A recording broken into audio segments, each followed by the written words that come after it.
நேற்று முருக பக்தர்கள் மாநாடு என்று நடத்தியிருக்கிறார்.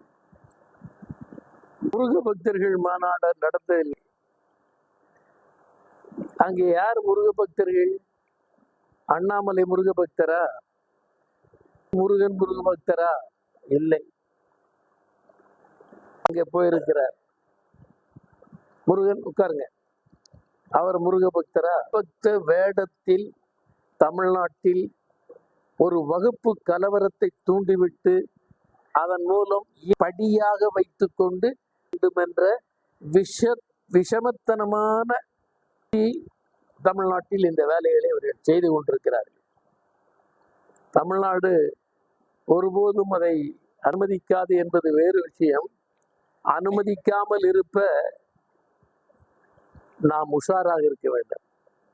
மிட்டாய் சாப்பிடுகிறோம், மிட்டாயில் விஷம் கலந்திருந்தால் நமக்கு அது மிட்டாய் என்று நினைத்து சாப்பிட்டால் செத்து போகும். அதுபோல் முருக பக்தர் என்ற வேடம், ராமர் பக்தர் என்ற வேடம், இப்படி பல வேடங்களில் வருகிறார்கள்.